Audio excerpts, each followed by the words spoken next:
On October 28, 2004, Boeing shut down production of an airplane that had no competitor, no replacement, and no equal anywhere on Earth. On purpose, not because of a design flaw, not a crash, not a scandal. A spreadsheet decision made in a boardroom during the worst downturn in aviation history. 20 years later, that decision is the reason Airbus owns the fastest growing segment in commercial aviation. The reason cargo airlines are fighting over 30-year-old airframes like their gold bars, and the reason Boeing has announced, delayed, and cancelled the same replacement airplane 3 separate times. Boeing called it discipline. The rest of the industry now calls it the most expensive product decision Boeing ever made. To understand what Boeing threw away, you have to go back to the late 1970s. Boeing needed to replace the aging 727, the 3-engine workhorse of American domestic aviation. The easy move was a stretched, re-engined 727. Instead, Boeing's engineers built something far more ambitious. The 757 entered service in 1983 with 2 enormous engines producing up to 43,500 pounds of thrust each, bolted onto a slim single-aisle fuselage. The result was an airplane with an almost absurd amount of excess power. Pilots called it the pocket rocket. It could blast out of short runways. It could climb out of hot, high-altitude airports in Mexico City and Denver, where other narrow bodies wheezed. And it could carry around 200 passengers nearly 4,000 nautical miles, far enough to cross the Atlantic Ocean. That last part changed everything. 54 customers bought 1,050 of them. Delta, American, United, and British Airways built their networks around it. And by the 1990s, airlines discovered the 757 could do something no other single-aisle jet on Earth could do. It could fly from small American cities directly to Europe, profitably. New York to Edinburgh, Newark to Lisbon.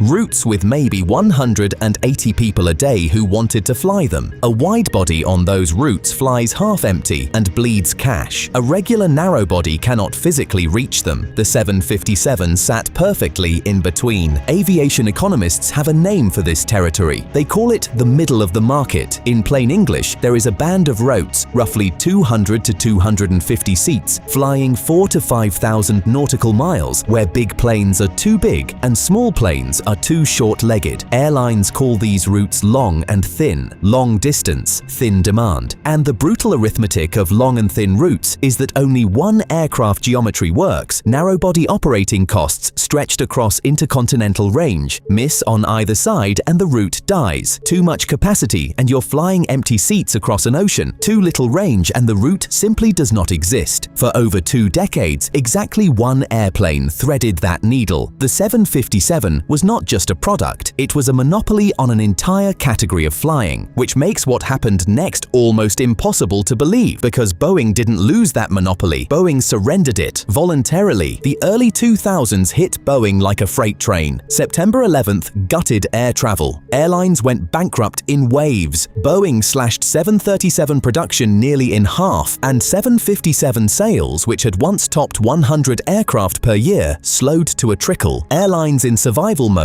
wanted the cheapest possible seats, and the 757, with its big engines and heavyweight structure, cost more to buy and more to run per trip than a smaller 737. In 2003, Continental Airlines delivered the fatal blow, swapping its remaining 757 orders for smaller 737s. Boeing's accountants looked at the order book and made the call. Late 2003, the announcement. October 2004, the final airframe. The tooling was scrapped. The production certificate closed. Boeing told the market that the newest, largest versions of the 737 would cover the 757's missions going forward. On paper, it looked like textbook discipline. Kill the slow seller. Consolidate around your bestseller. Wall Street applauded. And in the short term, Wall Street was right. The 757 was genuinely unprofitable to keep building in 2004. But here is the distinction that would end up costing Boeing an entire market. The 757 was not dying because airlines didn't need what it did. It was dying because, in the middle of an industry depression, nobody was buying airplanes that did anything. Boeing looked at a temporary collapse in demand and read it as a permanent verdict on the mission. They killed the airplane. They assumed they had also killed the market. They had not. The market went dormant, waited out the recession, and came roaring back. The airplane did not. The first cracks appeared almost immediately. The 737 737-900ER, Boeing's designated successor, could match the 757's seat count on a domestic hop, but it could not match the range, it could not match the payload, and it absolutely could not match the raw performance, because the 737 sits so low to the ground that its engines, landing gear, and wing simply cannot grow into the mission. The blunt translation is that Boeing's replacement for the 757 could not actually replace the 757. Airlines figured this out fast, so instead of retiring their aging fleets, Delta and United did something aircraft accountants almost never see. They kept flying jets that were fully depreciated,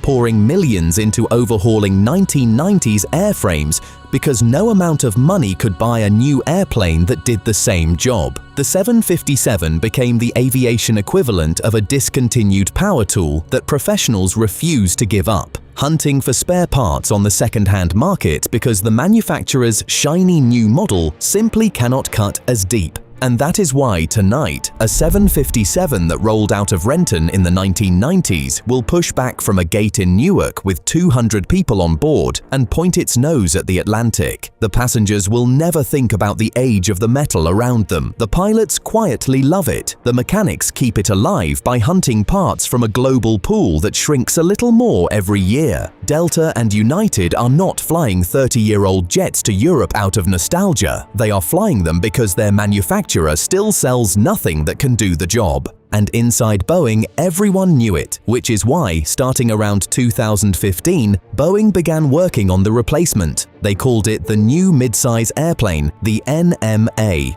The press called it the 797. It would seat 220 to 270 passengers, fly 5,000 nautical miles, and finally, officially, fill the hole the 757 left behind. Boeing consulted 57 airlines. Executives teased it at airshow after airshow. Launch felt imminent in 2017, then imminent again in 2018. In January 2019, Boeing told investors the decision would come in 2020. The decision never came because by then, Boeing was on fire. 2 737 MAX jets crashed, the fleet was grounded worldwide, and every dollar and every engineer Boeing had was dragged into the crisis. In January 2020, a new CEO took over and shelved the NMA entirely, sending the whole concept back to the drawing board. The airplane meant to fix the 2004 mistake was cancelled for at least the third time in its various forms by the consequences of Boeing's other cost-cutting decisions. Even the $4.2 billion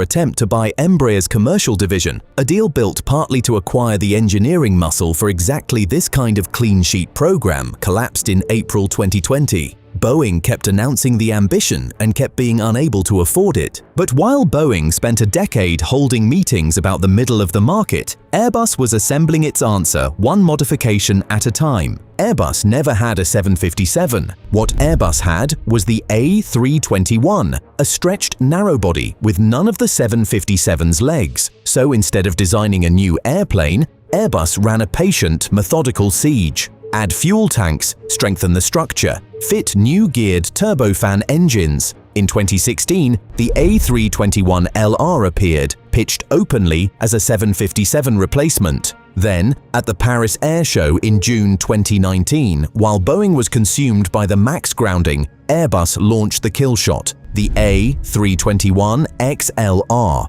a single-aisle jet with a permanent rear-center fuel tank and 4,700 nautical miles of range, more range than the 757 ever had, burning a fraction of the fuel. Within 6 months, it had racked up more than 450 orders and commitments. American ordered 50, United ordered 50, explicitly to replace its 757s. The XLR entered service with Iberia in late 2024 and is now opening exactly the long, thin transatlantic routes the 757 pioneered 30 years earlier. The middle of the market did not disappear when Boeing stopped building for it. It just waited 20 years and then bought Airbus. Boeing created its rival's fastest-growing product line by refusing to compete for 2 decades. And that is only half of the ghost story, because while passenger airlines mourned the 757, cargo airlines started hoarding it. The same brute force performance that made the 757 a legend with pilots makes it a near-perfect freighter.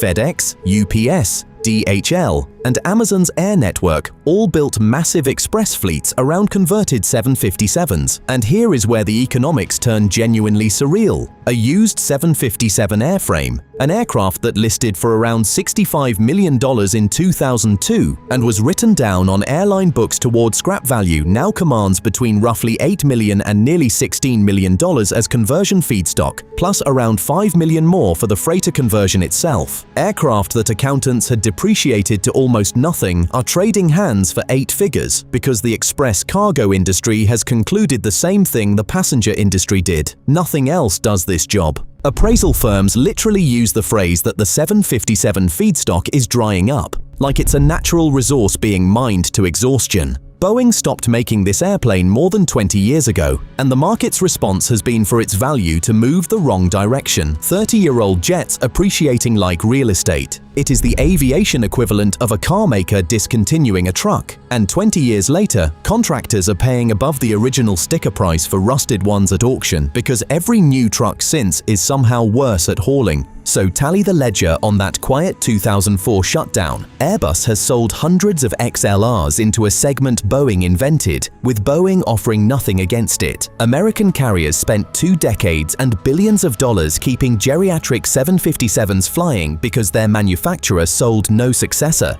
The NMA has consumed a decade of studies, 3 cancellations, and 1 failed $4 billion acquisition and still does not exist, and the airplane itself refuses to die, with hundreds still flying, many now hauling packages through the night, worth more per airframe than anyone projected. One production line, closed to save money during a downturn, has shaped more of the modern airline market than most airplanes that are still being built. The 757's real lesson is brutally simple. Boeing confused the death of an airplane with the death of a mission. Airplanes age, but missions are forever. And when you abandon a mission, you don't eliminate the market. You donate it. In aviation, the most expensive airplane is not the one that fails. It is the one you stop building while the world still needs it. Boeing's most valuable plane, measured by the market it created and the prices it still commands, is one that hasn't rolled out of a factory in over 20 years. And its ghost is now wearing an Airbus badge.